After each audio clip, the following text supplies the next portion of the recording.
Hello प्यारे बच्चों, सभी को मेरी तरफ से हमेशा की तरह जय Shri Krishna, Radhe Radhe. Welcome to another amazing session of cheat series on permutation and combination. यानी कि आज हम जानने वाले हैं कि परम्यूटेशन एंड कॉम्बिनेशन में क्या पढ़ना है, क्या छोड़ना है, या ऐसे कौन कौन से टॉपिक्स हैं जो आजकल लेटेस्ट ट्रेंड्स में बने हुए हैं, किसके ऊपर टॉपिक्स, किन टॉपिक्स के ऊपर ज्यादा प्रॉब्लम्स पूछे जा रहे हैं, और ऐसे कौन से टॉपिक्स हैं जो जेईई मेंस के सिलेबस से हट चुके हैं परम्यूटेशन एंड कॉम्बिनेशन से। और साथ साथ हम लास्ट में देखेंगे कुछ सिखाने वाला सवाल, आज का एक स्पेशल सवाल जो डेफिनेटली हमें बहुत कुछ सिखा कर जाएगा, एक नया कुछ ना कुछ कॉन्सेप्ट देकर जाएगा या फिर हमारी कोई मिसकंसेप्शन को दूर करके जाएगा। तो चलिए आइए चलते हैं आज के खूबसूरत सफर पर। तो सबसे पहले अगर हम बात करते हैं सिलेबस की, let me talk of syllabus first, फिर हम उस पाई चार्ट पर आएंगे। The fundamental principle of counting same to same है। अगर आप देखेंगे तो ऊपर और नीचे में सिलेबस वही का वही रखा गया है, यानी as far as this chapter is concerned there has been no change in the syllabus of JEE Mains। 2023 में जो सिलेबस था 2024 में भी वही का वही सिलेबस यहां बना हुआ है। तो अब किस टॉपिक से कितने सवाल आए हैं पिछले 5 सालों में उसकी एनालिसिस करें। Analysis based on data from 2019 to 2020-23। तो हियर यू विल फाइंड सबसे ज्यादा प्रॉब्लम जो आए हैं फंडामेंटल प्रिंसिपल ऑफ काउंटिंग के ऊपर आए हैं, यानी दो आपके जो फंडामेंटल प्रिंसिपल्स हैं of addition and fundamental principle of multiplication, उसके ऊपर सबसे ज्यादा प्रॉब्लम्स पूछे गए हैं। और साथ में अरेंजमेंट, एनपीआर, एनसीआर, इन सब का इन्वॉल्वमेंट वाले जो प्रॉब्लम्स होते हैं मैक्सिमम वो प्रॉब्लम्स पूछे गए हैं। फिर जो अगला उम्मीदवार आता है total number of combination and permutations, इसके ऊपर प्रॉब्लम्स पूछे गए हैं। सर्कुलर परम्यूटेशन जो अक्सर बच्चों को जिसको करते वक्त पसीना आता है उसमें थोड़े कम प्रॉब्लम्स पूछे गए, सिर्फ 1%, यानी 100 में से सिर्फ एक सवाल, 69 सवाल वहीं से हैं। फिर उसके बाद डिस्ट्रीब्यूशन ऑफ अलाइक और डिफरेंट ऑब्जेक्ट, जिसमें हम ग्रुपिंग और बेगर मेथड को काउंट करते हैं, उससे 6% problems. Formation of group and distribution, यहां से 3%। Distribution of alike objects and different object, यानी वहां पर distribution of alike and different objects में बेसिकली बेगर मेथड है, ठीक है ना। यहां और अरेंजमेंट होगा different distribution of alike objects, different objects, यहां formation of group and distribution, तो यहां ग्रुपिंग है, मेनली ग्रुपिंग, वहां बेगर मेथड है। और डीअरेंजमेंट में आपके पास 1% प्रॉब्लम्स पूछे गए हैं। तो सबसे ज्यादा problem fundamental principle of counting के ऊपर पूछे गए हैं, जहां पर आपको ज्यादातर, अभी देखते हैं ट्रेंड बताएंगे कि किस तरह के प्रॉब्लम ज्यादा पूछे जा रहे हैं, क्या क्या पढ़ना चाहिए।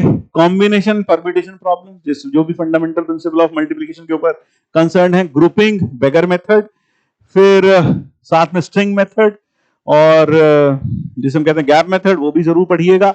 रैंक प्रॉब्लम्स, जहां वर्ड्स की रैंक निकालना होता है।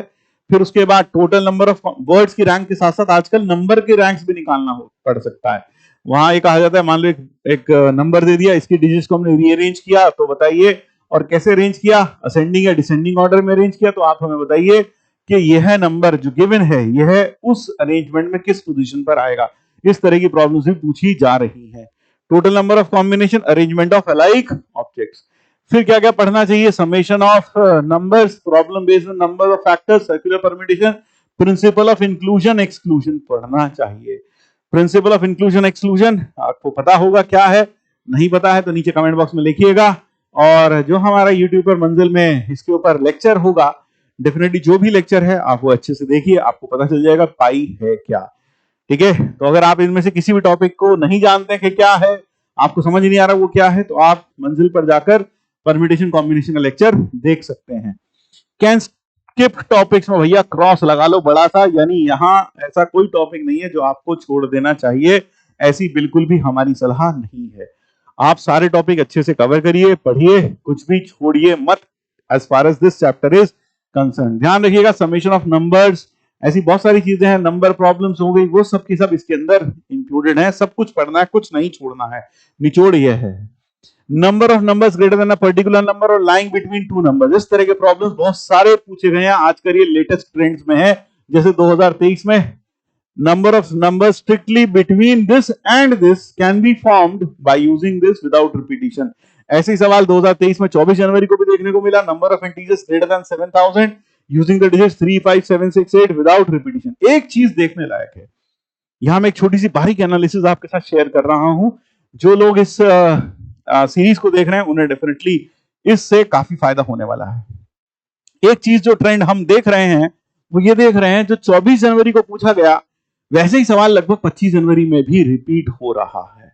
यानी कि शिफ्ट वाइज या डे वाइज बहुत ज्यादा चेंजेस सवालों में नहीं होते हैं। इसलिए अगर आपके एग्जामिनेशन डेट थोड़ा लेट है तो भाई अपने से जो पहली शिफ्ट्स में एग्जाम हुए हैं जेई मेंस के, उनके पेपर्स को देखकर जरूर जरूर जाइएगा, क्योंकि उसी पैटर्न के या उसी जैसे सिर्फ डेटा थोड़ा सा चेंज होगा, उसी जैसे प्रॉब्लम्स आपको अपनी शिफ्ट में जरूर जरूर देखने को मिलेंगे। मेरी एक छोटी सी सलाह है, जो मानेगा सो पाएगा, जो नहीं मानेगा वो फिर उसको पता चलेगा एग्जाम में कि हाँ बोल तो सर सही रहे थे।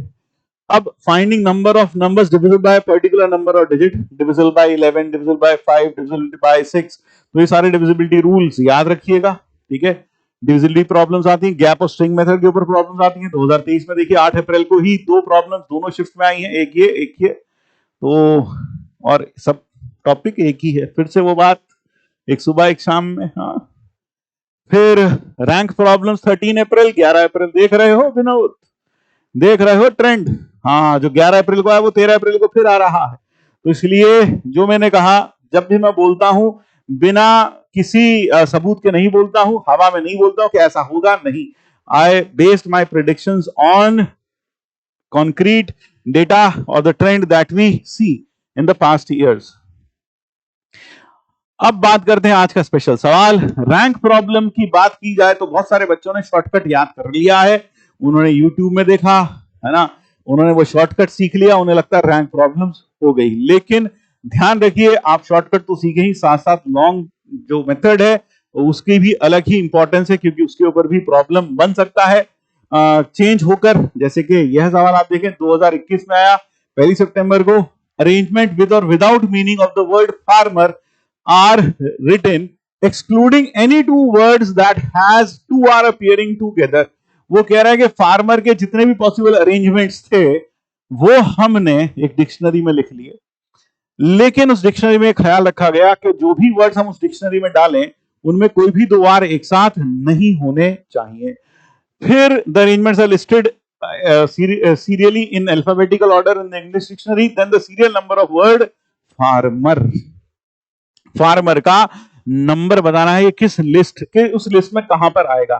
तो सबसे पहले आपके पास जो वर्ड्स आएंगे वो ए से स्टार्ट होंगे, और यहां अगर देखा जाए तो ये है 3 और 3 6, तो यहां बचेगा 1 2 3 4 5। ठीक है ना, तो हम क्या करते हैं, यहां पर हमें दो आर को एक साथ नहीं रखना है, तो हम एफ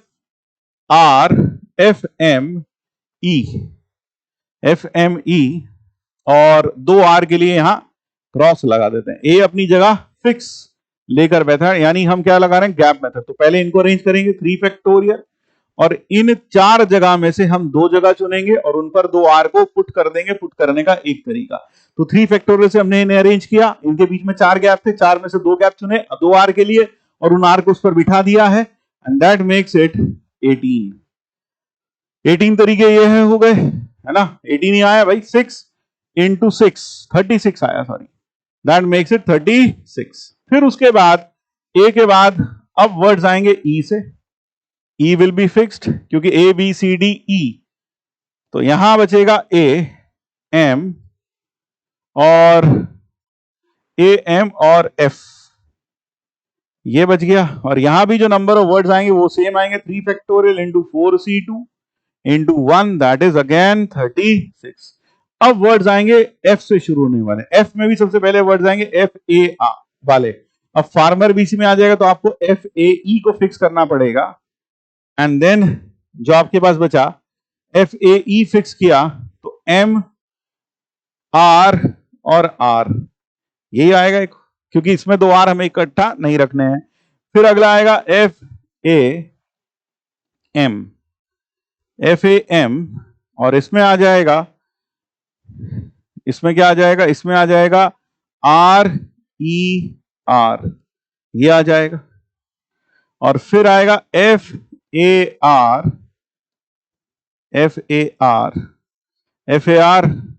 और farmer, F A R M, FARMER है ना, 3 और 3 6 वर्ड्स थे हमारे पास, बिल्कुल। तो FAR, अब हमारे पास बचा MER।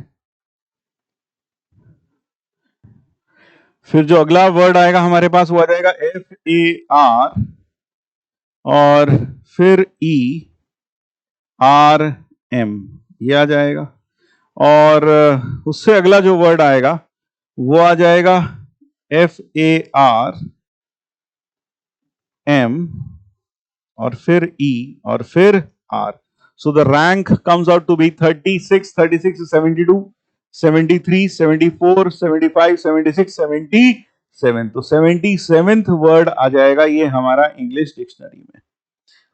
So that will be the 77th word in the English dictionary। तो आपने देखा यहाँ पर शॉर्टकट शायद काम नहीं आएगा, आप बिना शॉर्टकट के भी करिए प्रॉब्लम को।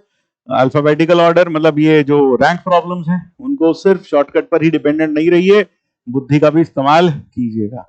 बस यही संदेश है आज के लिए। तब तक के लिए, नेक्स्ट एनालिसिस तक के लिए, जय Shri Krishna, Radhe Radhe. Thank you and bye bye.